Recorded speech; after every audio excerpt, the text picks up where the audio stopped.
കൽപ്പന നിർത്തിവെക്കാൻ പറയാൻ നീ ആരാടാ? ഇതെന്റെ വീടായിരുന്നു. ഞാനിത് ഭാസ്കറിന് വിറ്റതാ. അതൊക്കെ ഞങ്ങൾക്കറിയാം.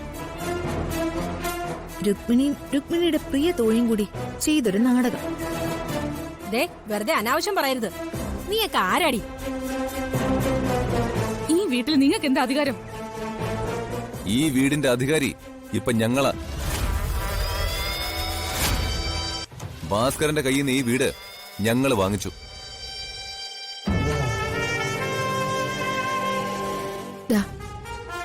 ഈ വീട് ഭാസ്കരന് എന്റെ പേരിൽ എഴുത്തുന്നതിന്റെ ആധാരം. കള്ളത്തരം പറയരുത് കേട്ടോ. കള്ളത്തരം? വീട് ഭാസ്കരൻ രാധമ്മയുടെ പേരിൽ എഴുതി കൊടുത്തതിന്റെ റെക്കോർഡിലെ കാണിച്ചത്.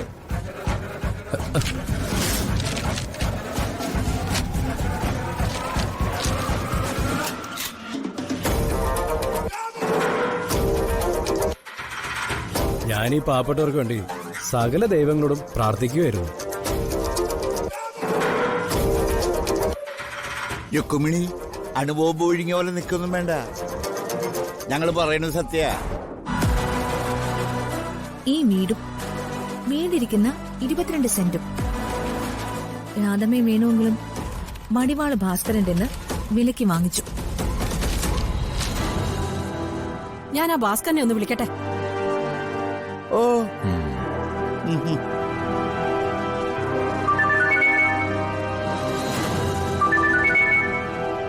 ഹലോ, ഭാസ്കരൻ അല്ലേടാ?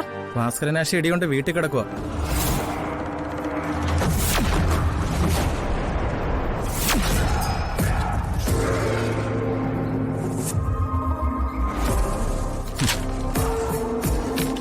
ഞങ്ങൾ ഇവിടെ നിന്ന് ഇറക്കാൻ നിങ്ങൾ കുറെ പാടുപെട്ടതല്ലേ? ഇനി ഞങ്ങൾ ഇവിടെ നിന്ന് ഇറങ്ങേണ്ട കാര്യമില്ലല്ലോ. നിങ്ങള് വേഗം ഇവിടെ നിന്ന് ഇറങ്ങിക്കോ. ഞങ്ങൾക്കിവിടെ ഇത്തിരി ജോലിയുണ്ട്. നീ നിന്റെ കാശിറക്കി കളിക്കും അല്ലേടി?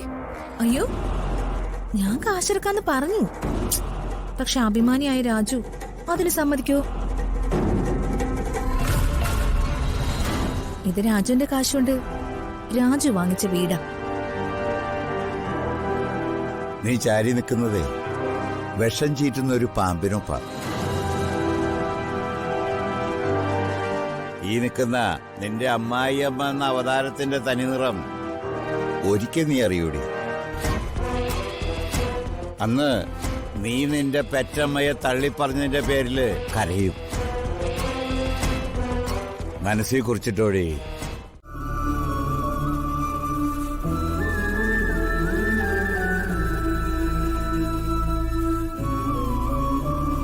ഭഗവാനെ, ഈ വാടക വീട് ഞങ്ങൾക്ക് സ്വന്തമായിട്ട് തന്നേന് എങ്ങനെയാ നന്ദി പറയാ? വീടെന്ന് പറയുന്നത് ഒരു അത്യാഗ്രഹം അല്ലല്ലോ, ആവശ്യമല്ലേ?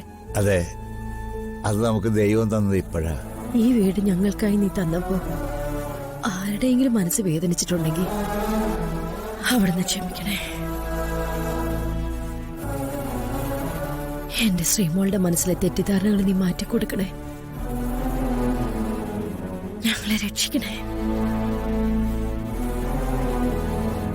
അങ്കിൾ, നമ്മളിവിടെ പാല് കാച്ചി താമസാക്കിയ കാര്യം അച്ഛനെ വിളിച്ച് പറയണ്ടേ? പിന്നെ അത് പ്രത്യേകിച്ച് പറയേണ്ട കാര്യമുണ്ടോ മോളെ? ഈ സന്തോഷ വാർത്ത ആദ്യം സാറിനല്ലേ അറിയിക്കേണ്ടത്. എന്ന് ഞാൻ അച്ഛനെ വിളിക്കട്ടെ? ഈശ്വര,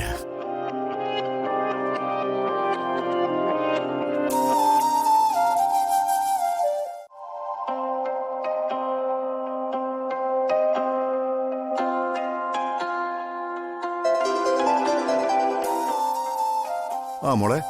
അച്ഛാ, ഇവിടെ പാല് കാച്ചൽ കഴിഞ്ഞു. സന്തോഷം മോളെ. ഇനിയിപ്പോ വാടക പിരിക്കാനും വിരട്ടാനും വരുന്ന ഉടമസ്ഥരുടെ ശല്യമില്ലാതെ വേണോട്ടിനും കുടുംബത്തിനും സുഖമായിട്ട് ജീവിക്കാമല്ലോ.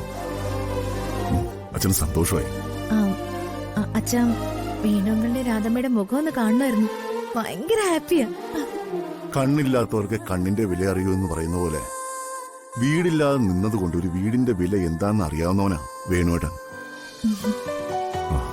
മോളെ, ഞാൻ ചേച്ചിയെ കാണാനായിട്ട് പോലീസ് ക്ലബ് വരെ പോയിരുന്നു. ചേച്ചിയുടെ അവസ്ഥ വളരെ മോശമാ. എങ്ങനെയെങ്കിലും ചേച്ചി ഒന്ന് ഇറക്കിയേ പറ്റൂ. അച്ഛൻ ഒറ്റയ്ക്ക് പോണ്ട, ഞങ്ങളും കൂടി വരാം. ആ, ശരി മോളെ. എന്നാ എല്ലാവരോടും എന്റെ സ്നേഹാന്വേഷണം പറഞ്ഞേക്ക്. ശരി അച്ഛാ. ഞാൻ ഫോൺ വെക്കാണേ.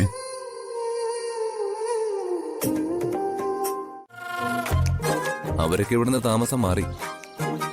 അളിയന്റെ അമ്മ അവരുടെ അടുത്തേക്ക് ചെല്ലേ. അയ്യേ, അവരെവിടെ ഒരു പോക്ക് പോയാലും ഞാൻ നിങ്ങളെ വിട്ട് എങ്ങോട്ടും പോവില്ല. ഇനി അമ്മ ഗൾഫിലേക്ക് തിരിച്ചു പോകുന്നില്ലേ? പിന്നെ ഒരു 2 മാസത്തേക്ക് എങ്ങോട്ടും ഇല്ല. പിന്നെ അവിടെ ഇറാനും ഞങ്ങളും തമ്മിൽ ഒരു ചെറിയ ഈശാപോസ്.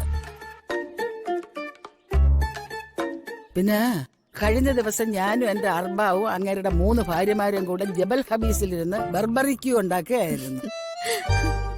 വല്യമ്മേ, ബർബറിക്യൂനല്ല, ബാർബിക്യൂ. എന്ത് തേങ്ങയെങ്കിലും ആവട്ടെ. ഞാൻ അതിൽ നിന്നൊരു കോഴി കഷ്ണം എടുത്ത് വായിലോട്ട് വയ്ക്കുകയും ഒരു മിസൈല് പൊട്ടിത്തെറിച്ച് അതിൽ നിന്നൊരു ചീൾ എന്റെ പെടലിക്ക് വീഴുകയും ചെയ്തു. ഓ, വന്നപ്പോഴേ തുടങ്ങിയല്ലോ നിങ്ങളുടെ തള്ള്. അല്ല, അപ്പൊ തന്നെ എന്റെ അറബാവ് മുഹമ്മദ് അൽ മസൂരി പറഞ്ഞ്. വസൂരിയോ? മുഹമ്മദ് അൽ മസൂരി ഓ ഓ ഇക്ക എന്നോട് പറഞ്ഞ് വേഗം നാട്ടിലേക്ക് പൊയ്ക്കൊള്ളാൻ. അതാ ഞാൻ വന്നത്. ആഹാ. അല്ല, ബാക്കി വിശേഷങ്ങളൊക്കെ ഞാൻ പിന്നെ പറയാം.